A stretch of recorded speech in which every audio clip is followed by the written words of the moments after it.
भाई क्या आप तैयार हैं 1 अप्रैल 2026 के लिए? सीबीडीटी ने इनकम टैक्स रूल्स 2026 का ऑफिशियल नोटिफिकेशन डाल दिया है। अगर पुराने रूल्स के भरोसे बैठे हो तो बड़ा नुकसान हो सकता है। ये कोई अफवाह नहीं, 976 पेजेस का सरकारी दस्तावेज है। इसमें रूल 1 साफ कहता है कि नए नियम 1 अप्रैल 2026 से लागू हो जाएंगे। इसके साथ ही डिविडेंड्स, डिजिटल एसेट्स और ऑडिट के तरीके पूरी तरह चेंज हो गए हैं। बिना प्रूफ के मैं बात नहीं करता, इसलिए आज मैं आपको स्टेप बाय स्टेप वो पॉइंट्स दिखाऊंगा जो आपकी टैक्स लायबिलिटी चेंज कर देंगे। बोल, क्या सही है? सबसे पहले समझते हैं ऑथराइज्ड बैंक का नया लॉजिक। नए नियम के मुताबिक अब हर बैंक से टैक्स भरना वैलिड नहीं माना जाएगा।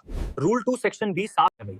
He says that only those banks are authorized which the Reserve Bank of India has appointed as its agent. इसका मतलब अगर आप किसी भी रैंडम प्लेटफॉर्म या गैर मंजूर बैंक से टैक्स भर रहे हैं तो सावधान रहिए। ये चेंज क्यों हो रहे हैं? क्योंकि नया फ्रेमवर्क लागू हो चुका है।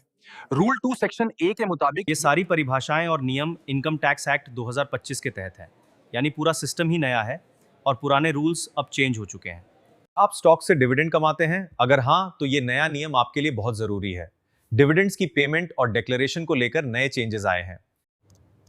इनकम टैक्स रूल 2026 के रूल 3 के मुताबिक अब कंपनीज को सेक्शन 2 से 42 के तहत डिविडेंड्स पे करने के लिए नए अरेंजमेंट्स करने होंगे। के मुताबिक डिविडेंड्स डिक्लार्ड होने पर सिर्फ और सिर्फ इंडिया के अंदर ही पे किए जाएंगे और शेयर रजिस्टर को इंडिया में ही मेंटेन करना होगा। इसका सीधा असर आपके बैंक अकाउंट में आने वाले पैसों पर पड़ेगा। अगर कंपनी ने ये नया प्रोसेस फॉलो नहीं किया तो आपका रिफंड या पे आउट अटक सकता है। तो नए रूल से अप टू डेट रहें। अगर आप एक म्यूचुअल फंड इन्वेस्टर हैं तो ये अपडेट आपके लिए गेम चेंजर है। सीबीडीटी ने नए इनकम टैक्स रूल्स 2026 के तहत म्यूचुअल फंड्स की रिपोर्टिंग में बड़े चेंज किए हैं। पेज 976 पर पैराग्राफ 4 के मुताबिक अब हर म्यूचुअल फंड को कुछ जरूरी डॉक्यूमेंट्स एनेक्सर के रूप में देने होंगे। सबसे पहले एनेक्सर A6 के तहत एसेट मैनेजमेंट कंपनीज को पिछले 3 साल की ऑडिटेड बैलेंस शीट जमा करनी होगी। सिर्फ इतना ही नहीं, एनेक्सर A7 के मुताबिक उन्हें हर स्कीम के प्रोसीड्स कहां इस्तेमाल हुए हैं उसका प्लान वाइज पूरा हिसाब देना होगा।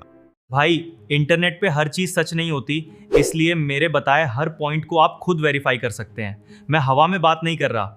सबसे पहले इनकम टैक्स इंडिया की ऑफिशियल वेबसाइट पर जाएं। वहां नोटिफिकेशन सेक्शन में सर्च करिए नोटिफिकेशन नोट 22/2026। अब इस ऑफिशियल गजेट का पेज नंबर 1 देखिए। रूल 1 का पॉइंट नंबर 2 साफ साफ कहता है they shall come into force on the 1 अप्रैल 2026 से लागू होंगे। कोई व्हाट्सएप अफवाह नहीं, central board of direct taxes का ऑफिशियल सच है। एजुकेशन वही जो फैक्ट्स पर टिकी हो।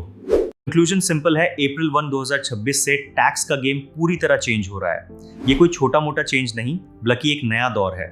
मैं हवा में बात नहीं कर रहा। ये देखिए नोटिफिकेशन नो 22/2026। पेज नंबर 1 पर साफ लिखा है कि ये नए रूल्स 1 अप्रैल 2026 से लागू होंगे और सीबीडीटी ने इसे सेक्शन 533 की पावर्स यूज करके बनाया है। नए फॉर्म्स और नए सेक्शंस के लिए अभी से तैयार हो जाइए। अगर आप चाहते हैं कि मैं इन 976 पेजेस का निचोड़ निकालकर top 5 changes for common man पर एक डिटेल वीडियो बनाऊं, तो अभी नीचे टैक्स 2026 कमेंट करें। Share this video with your friends and family and definitely discuss it with your CA so that no one gets an unexpected notice. Subscribe for reality based finance updates. बोल, क्या सही है? आज हमने देखा इस notification का इंपॉर्टेंस। ये आपकी कंप्लायंस के लिए जरूरी है। Thanks for watching.